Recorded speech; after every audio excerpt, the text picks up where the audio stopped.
South ఇండియాలోనే biggest sorry store మన Varahi silks మన విజయవాడ ఎంజీ రోడ్ లో డిసెంబర్ 4వ తారీఖున ఘన ప్రారంభం. నమస్తే, welcome to I dream. Naxalism పూర్తిగా అంతం కాబోతోంది. ఇక నక్సలైట్లు అనేటోళ్ళే లేకుండా ఉండబోతోంది. హిడ్మా చంపిండ్రా, ఎన్కౌంటర్ చేసిండ్రా, హత్య చేసిండ్రా, ఇదో చర్చ సార్. ఇక నెక్స్ట్ నక్సలైట్లుగా ఉండరా? హిడ్మాను వాస్తవానికి ఎన్కౌంటర్ చేశారు. ఎన్కౌంటర్ అంటే నేను సరెండర్ అవుతాను అని, వాస్తవానికి ఆయన సరెండర్ అవుతానని కబురు పెట్టాడు.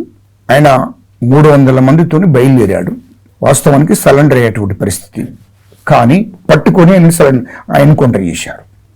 ఎందుకు అనంటే కేంద్ర హోంమంత్రి అమిత్ షా, ఛత్తీస్గఢ్ డీజీపీ, హోంశాఖ సెక్రటరీ వీళ్ళందరూ మాట్లాడుకున్నారు. ఆంధ్రప్రదేశ్ డీజీపీ వీళ్ళంతా మాట్లాడుకుని మధ్యవర్తులను ముగ్గురిని పంపించారు. ఎవరి దగ్గరికి? హిడ్మా దగ్గరికి. హిడ్మా దగ్గరికి పంపించేప్పటికీ 7 తారీఖు నాడు, నవంబర్ 7 తారీఖు నాడు పంపించారు. నవంబర్ 7 తారీఖు నాడు హిడ్మాతో మాట్లాడడం కూడా జరిగింది. ముగ్గురు మధ్యవర్తులు హిడ్మాతో మాట్లాడడం జరిగింది. 7 తారీఖు నాడు చర్చలు జరిగినాయి, 8 నాడు జరిగినాయి, 9 నాడు కూడా జరిగినాయి చర్చలు.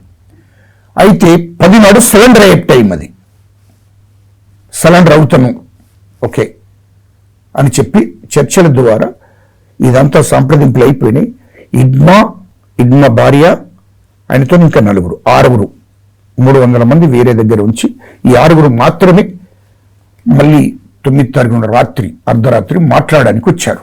ఈ ముగ్గురు మధ్యవర్తులు ఎవరైతే ఉన్నారో కేంద్ర హోంమంత్రి పంపించిన అతను, కేంద్ర హోంమంత్రి, హోంశాఖ సెక్రటరీ, తర్వాత ఛత్తీస్గఢ్ డీజీపీ, వీళ్ళు పంపించిన ముగ్గురు మధ్యవర్తులు ఎవరైతే ఉన్నారో వాళ్ళతో 9 నాడు రాత్రి చర్చలు జరిపిన తర్వాత 10 తారీఖు నాడు, వాస్తవానికి 10 తారీఖు నాడు సరెండర్ కావాలి. ఆయన లొంగిపోవాలి. ఆ 300 మందిని తీసుకొచ్చి వెపన్స్ తో సహా సరెండర్ చేసి, అంటే అప్పగించి ఆయన సరెండర్ కావాల్సిన టైం అది. ఏం చేశాడంటే సేమ్ మీరు చూడండి, నవంబర్ 10 తారీఖు నాడు ఛత్తీస్గఢ్ హోంమంత్రి, ఛత్తీస్గఢ్ డిప్యూటీ సీఎం గారు వీళ్ళు హిడ్మా తల్లి దగ్గరికి వెళ్ళారు. నవంబర్ 10 తారీఖు నాడు హిడ్మా తల్లి దగ్గరికి వెళ్ళి ఆమెతో భోజనం చేసి, అమ్మ నీ కొడుకును రమ్మని చెప్పండి, నీ కొడుకును ఏం చేయం, మేము భరోసిస్తున్నాం, నీ కొడుకు వస్తాడు కూడా, మీరు కూడా రమ్మని చెప్పండి అమ్మ అని ఆమె ముందట కపట ప్రేమ చూపించి, ఒక దుర్మార్గమైన ఆలోచనతో వాళ్ళ హిడ్మా తల్లి దగ్గరికి వీళ్ళు వెళ్ళి ఆమెతో భోజనం చేసి కపట ప్రేమ చూపించి తిరిగి వస్తుండగా 1 గంట వ్యవధిలోనే హిడ్మాతోని సహా 6 చుట్టూ మన దేశ సరిహద్దులో ఉన్నటువంటి సైన్యం, ఆ సైన్యం ఎప్పుడో వచ్చింది ఛత్తీస్గఢ్కు వచ్చి సైన్యంతోనే యుద్ధం చేపిస్తుంది. ఇప్పుడు మొత్తము ఆయనను పట్టుకొని 10 నాడు వీళ్ళు వెళ్ళడం చుట్టుముట్టారు. ఆయన డిప్యూటీ సీఎం గారు, ఆ రాష్ట్ర హోంమంత్రి హిడ్మా తల్లి దగ్గరికి వెళ్ళి భోజనం చేసి తిరిగి వెళ్ళిపోతున్నారు. గంట వ్యవధిలోనే సైన్యం చుట్టుముట్టింది. సిఆర్పి దళాలు చుట్టుముట్టి మొత్తం ఆయనను పట్టుకొని, సరెండర్ అయ్యేవాడిని పట్టుకొని, ఆయనతో 6 పట్టుకొని చిత్రహింసలు పెట్టారు 4 రోజులు. 5వ నాడు చంపేశారు. ఎన్కౌంటర్ చేసి తీసి మరణమిల్లి అడవుల్లో పడేశారు. ఎందుకు సార్ మరి? లొంగిపోయే వాళ్ళనే, అంటే ఆదివాసి బిడ్డ కాబట్టి. హిడ్మా వస్తే వీళ్ళ పప్పులు ఉడకవి. ఛత్తీస్గఢ్లో హిడ్మా పిలుపునిస్తే ఛత్తీస్గఢ్లో లక్షలాది మంది రోడ్డు మీదకి రావడానికి సిద్ధంగా ఉన్నారు. హిడ్మా సరెండర్ అయి వస్తే, ఛత్తీస్గఢ్లో అడుగుపెట్టి ఆయన ఊరికి వెళితే మొత్తం ఛత్తీస్గఢ్ ప్రజలందరూ కూడా పిలుపునిస్తే వచ్చే విధంగా ఉంది. అది ఇంటెలిజెన్స్ రిపోర్ట్ కూడా ఉంది వాళ్ళకు. ఒకవేళ హిడ్మా వచ్చి సరెండర్ అయి వచ్చినాక, ఒకవేళ రాజకీయ పార్టీ పెట్టినా, ఒకవేళ ఏదైనా రాజకీయ పార్టీలో చేరి దాంట్లో ఎమ్మెల్యేగా గెలిస్తే, రేపు ఆ రాష్ట్రంలో ఉన్నటువంటి లక్షలాది మంది ఆయన మాట నమ్ముతున్నారు. ఆ లక్షలాది మంది నమ్ముతున్నారు కాబట్టి ఆయన ఏ పార్టీ నుండి అయితే పోటీ చేస్తాడో ఆ పార్టీని గెలిపించే పరిస్థితి ఉంది. అవసరం అనుకుంటే ఆయన ఈ రాష్ట్రానికి ముఖ్యమంత్రి అవుతాడు ఛత్తీస్గఢ్. కాబట్టి మా బీజేపీని ఛత్తీస్గఢ్ లో భూస్థాపితం చేస్తారు, బీజేపీని ఉంచడు అనే ఆలోచనతోనే కేంద్ర హోంమంత్రి అమిత్ షా గారు, ఛత్తీస్గఢ్ ముఖ్యమంత్రి, అక్కడ ఉన్న డీజీపీ వీళ్ళంతా కుట్రతంత్రం చేసి ఆయన చంపించారు. ఆయనను చంపడం కరెక్ట్ కాదని దేశవ్యాప్తంగా నిరసనలు తెలియజేస్తున్నారు. మొన్న ఢిల్లీలో ఆల్ యూనివర్సిటీ విద్యార్థులందరూ వచ్చి ధర్నా చేశారు. ఏంటి దేశవ్యాప్తంగా కూడా ఆయనకు సానుభూతి ఉంది ప్రజలలో. రెండవది ఛత్తీస్గఢ్ ప్రజలందరూ కూడా ఆయన వెన్నంటుంటారు. కాబట్టి ఇదంతా ఆలోచించారు. ముఖ్యంగా బీజేపీ ప్రభుత్వం రాని ఛత్తీస్గఢ్ లో అని ఆలోచన చేశారు. ఒక దుర్మార్గమైన ఆలోచన. ఇడ్మా ఒక ఆదివాసి బిడ్డని చంపారు కదా, మరి మల్లోజులు ఎందుకు చంపలేదు మీరు? అది ఆశ్రమం ఎందుకు చంపలేదు మీరు? ఇంతమంది సరైన వాళ్ళని ఎందుకు చంపలేదు? వాళ్ళతో ఏం కాదు, వాళ్ళ అప్పర్ క్యాస్టులు కాబట్టి, వాళ్ళకు మీకు దగ్గర కాబట్టి, 2-3 నుంచి మీకు టచ్చింగ్ ఉంది కాబట్టి వాళ్ళని చంపలే. ఒక ఆదివాసి బిడ్డ, ఒక అనగారిన కులాల బిడ్డ, ఒక దళిత బిడ్డ. ఇందులో కూడా మతాలు కుల వ్యవస్థ ఉంది. ఇడ్మాను అవసరం అనుకుంటే ఇడ్మాను చంపేయాలని కుతంత్రాలు చేసేది కూడా మావోయిస్ట్ పార్టీలో ఉన్నటువంటి అప్పర్ క్యాస్ట్ వాళ్ళని. ఇది వాస్తవం చెప్తున్నాను నేను, నాకు తెలుసు. నేను ఇడ్మాతో కలిసి మాట్లాడినాను. నేను 2005, 2006లో నేను మాట్లాడినా, నాకు తెలుసు కదా. మీతో మాట్లాడడానికి రీజన్ ఏంటి? మిమ్మల్ని విలువడానికి రీజన్? నేను అప్పటికి నేను ఉద్యమం చేస్తున్నా. అక్కడ ఉన్నటువంటి 100,000 మందిని ఎన్కౌంటర్లు జరుగుతున్నాయి అప్పుడు. మొత్తం తెలంగాణ మొత్తం, ముఖ్యంగా కరీంనగర్, ఆదిలాబాద్, నిజామాబాద్ పెద్ద ఎత్తున ఎన్కౌంటర్లు జరుగుతున్నాయి. ఇటు మావోయిస్ట్ పార్టీలు, ఇటు జనశక్తులు, నక్సలైట్లలో పనిచేస్తున్నటువంటి మెజార్టీ పీపుల్ ఎస్సీలు, ఎస్టీలు, ఆదివాసీలు, బీసీలలో, సాకల మంగళంలో, యాదవులు వీళ్ళున్నారు. వీళ్ళందరినీ కూడా ఎన్కౌంటర్ చేస్తున్నారు మొత్తం రాష్ట్ర వ్యాప్తంగా. మొత్తం జరుగుతుంది. కానీ అందులో ఉన్నటువంటి నాయకత్వం అంతా మాత్రం సిటీలలో వేరెక్కడ లగ్జరీగా జీవిస్తున్నారు.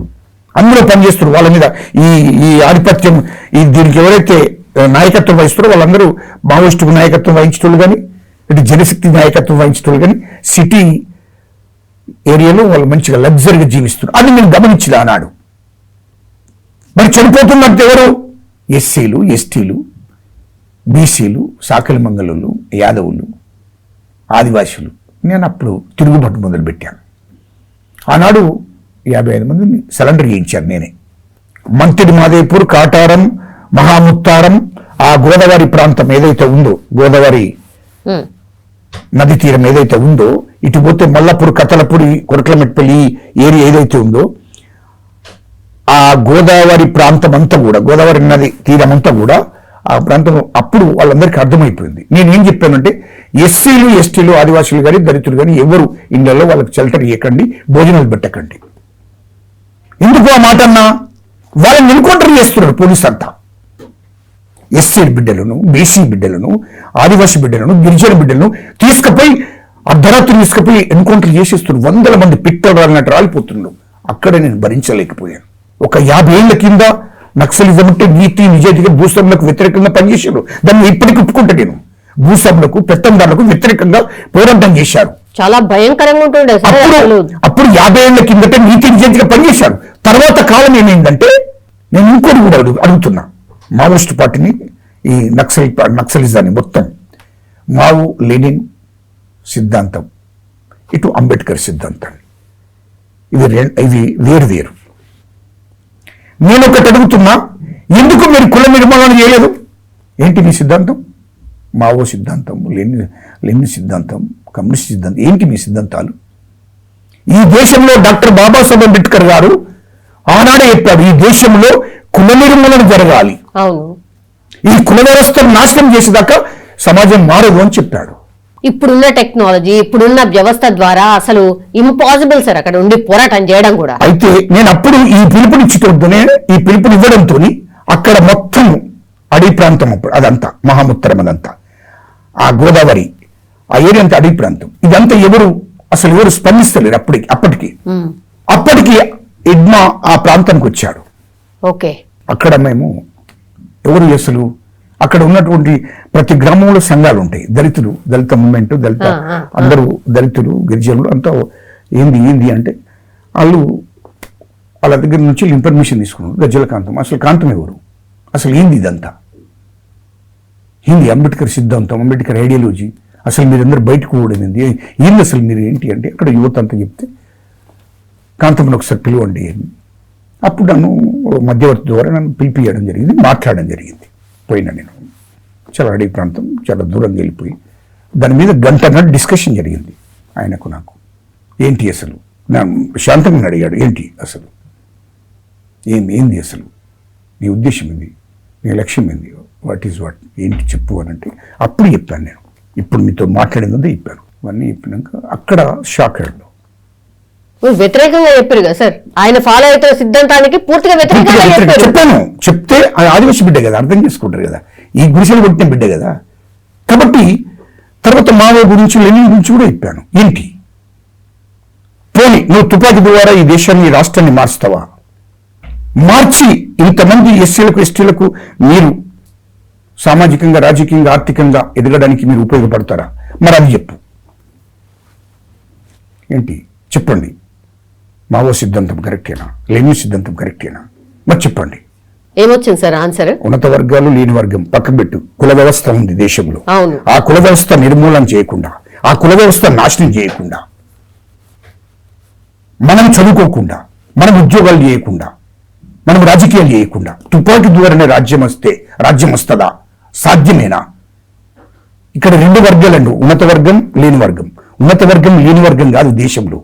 ఉన్నత వర్గం, లేని వర్గం ఇతర దేశాలలో, ఇతర కంట్రీలలో. ఇక్కడ కుల వ్యవస్థ ఉంది, వేల మంది కులాలు ఉన్నాయి ఇక్కడ. ఎస్సీలు, మాలలు, మాదిగలు, లంబాడీలు, కోయలు, గోండ, రకరకాల కులాలు ఉన్నాయి. బీసాకలి, మంగలి, ఔసులోళ్ళు, కమ్మరుళ్ళు, కుమ్మరుళ్ళు, గొల్లోళ్ళు, కాపోళ్ళు, రకరకాల క్యాస్టులు ఉన్నాయి ఇక్కడ ఈ దేశంలో. వీళ్ళందరికీ సామాజిక న్యాయం జరగాలి, వీళ్ళందరికీ రాజకీయంగా ఎదగాలి, ఆర్థికంగా ఎదగాలి. ఎదగాలంటే ఎట్లా సాధ్యమవుతుంది? నువ్వు నమ్మిన సిద్ధాంతం ఇడ్మన్నా, నువ్వు నమ్మిన సిద్ధాంతం ద్వారా సాధ్యమవుతుందా చెప్పు. కళ్ళకు నీళ్లు తిరిగినాయి. దండం పెట్టిండా అన్నా? ఓకే రైట్, లేచిన గంటన్నర జరిగిన తర్వాత రైట్.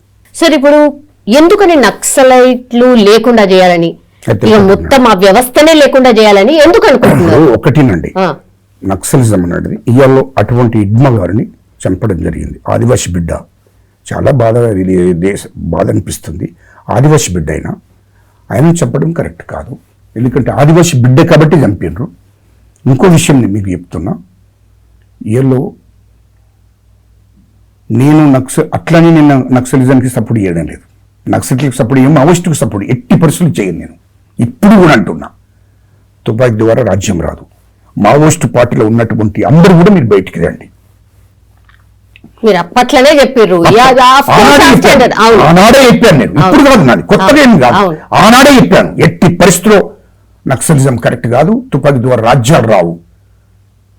అంబేద్కర్ సిద్ధాంతం, అంబేద్కర్ ఐడియాలజీ, ఈ దేశంలో అంబేద్కర్ ఐడియాలజీ, అంబేద్కర్ సిద్ధాంతం ద్వారానే మనం మన హక్కుల కోసం పోరాటం చేయాలి తప్ప ఏది సాధ్యం కాదని చెప్పాను. ఇప్పుడు కూడా నేను అదే చెప్తున్నా. దయచేసి అక్కడ ఉన్నటువంటి పెద్దలు, గణపతన్న కానీ అని చాలా పెద్దోడు, 80 ఏళ్ళకు ఉంటాడు, చాలా పెద్దోడు.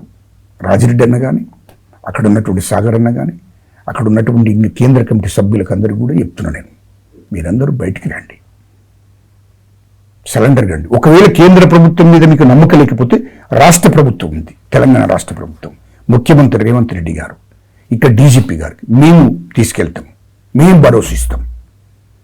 మా ముఖ్యమంత్రి గారు భరోసా ఇస్తాడు, మా డీజీపీ గారు భరోసా ఇస్తాడు. మీకు ఖచ్చితంగా జనజీవన శ్రమంతులు కలవండి.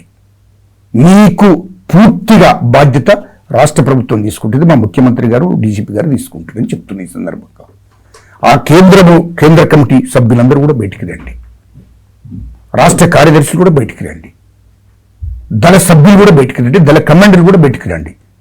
అట్టిగా అనవసరంగా వద్దు. ఆ సాయుధ పోరాటం ద్వారా సాధించేది ఏమి లేదు, తుపాకీ ద్వారా సాధించేది ఏమీ లేదని చెప్తున్నా ఈ సందర్భంగా. మీ మీడియా ద్వారా చెప్తున్నా, మీరందరూ బయటికి రండి, జనజీవన శ్రమంతులు కలవండి. ఎందుకంటే టెక్నాలజీ పెరిగింది, మీరు వింటున్నాను అన్నారు. యా యా ఇవాళ మొత్తం క్షణం క్షణం ఎక్కడ ఏముందో Yes.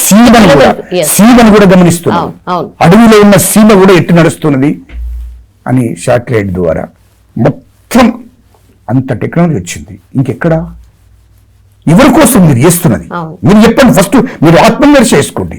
మావోయిస్టు పెద్దలను నేను అడిగేది ఏంటంటే, మీరు ఆత్మవిమర్శ ఎవరి కోసం? మీరందరూ బయటికి రండి, బయటికి వచ్చి ఒక రాజకీయ పార్టీలో చేరుతారా, లేకుంటే మీరు రాజకీయ పార్టీ పెట్టండి.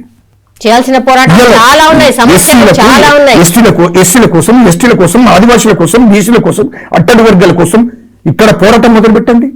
ఈ సామాజిక వర్గాలకు న్యాయం జరిగేటట్టు చూడండి. మీరు వచ్చి సామాజిక ఉద్యమాన్ని తీసుకుపోండి. ఉద్యమాల ద్వారా మనం సాధించుకుందాం. లేకుంటే మీరు రాజకీయ పార్టీలో చేరండి, ఎమ్మెల్యే గండి, రేపు మంత్రి గండి. అప్పుడు మీరు ఎస్సీలకు, ఎస్టీలకు, బీసీలకు సామాజిక న్యాయం చేయడానికి అవకాశాలు ఉంటాయి. లేకుంటే తుపాకీ ద్వారా ఏం న్యాయం చేయరు. మీరు బయటికి రండి. భారత రాజ్యాంగం ఏం చెప్పిందో దాని ప్రకారం నడుచుకుందాం. చట్టాలు నమ్ముకొని రండి. అంబేద్కర్ ఇజాన్ని నమ్ముకొని రండి. మీరు బయటికి రమ్మని చెప్తున్నాను. మీరు బయటకు వస్తే మొత్తం ఈ సామాజిక వర్గాలకు న్యాయం జరగాలి కదా. న్యాయం జరగాలంటే ఇక్కడ నుండి పోరాటం చేద్దాం రండి. వాళ్ళు కేంద్ర ప్రభుత్వం ఉక్కుపోదం మోపే పరిస్థితిలో ఉంది. అందుకోసమే నేను ఏం చెప్తున్నా అంటే, మీరందరూ బయటికి రండి. కేంద్ర ప్రభుత్వం మీకు నమ్మకం లేదు, రాష్ట్ర ప్రభుత్వం మీద నమ్మకం పెట్టుకుని రండి. మేము స్వయంగా మీ మీడియా ద్వారా చెప్తున్నా, మేము స్వయంగా ముఖ్యమంత్రి గారి దగ్గరికి, డీజీపీ గారి దగ్గరికి తీసుకెళ్తాం. లేకుంటే మీరు డైరెక్ట్ గా ముఖ్యమంత్రి గారికి, డీజీపీ దగ్గరికి పోయినా పర్వాలేదు. మొత్తం మీద మీరు జర్నలిస్ట్ అవంతులు కలవండి అని నేను కోరుకుంటున్నా. Yes sir, thank you sir, thank you so much. And for more videos, Please subscribe to iDream. Please subscribe to iDream. Please subscribe iDream. and please subscribe to iDream. For more videos, subscribe to iDream. please like, share and subscribe to the channel. Congratulations, iDream. subscribe to iDream. Subscribe to iDream. So subscribe to iDream Media. iDream team అందరికి huge congratulations. Please subscribe iDream Media. Please subscribe to iDream. Subscribe iDream. Please subscribe to iDream. iDream అంటే నా కళల ఛానల్ను subscribe చేసుకున్న నోరు తిరుగుతలేదు, మీరైతే గంట గుర్తు కొట్టండి. For more such videos, please subscribe to iDream. Subscribe to iDream. Please subscribe to iDream. Please subscribe iDream Media. Please do subscribe to iDream. Please subscribe to iDream Media. For best entertainment and information, please subscribe iDream. And don't forget to subscribe to iDream.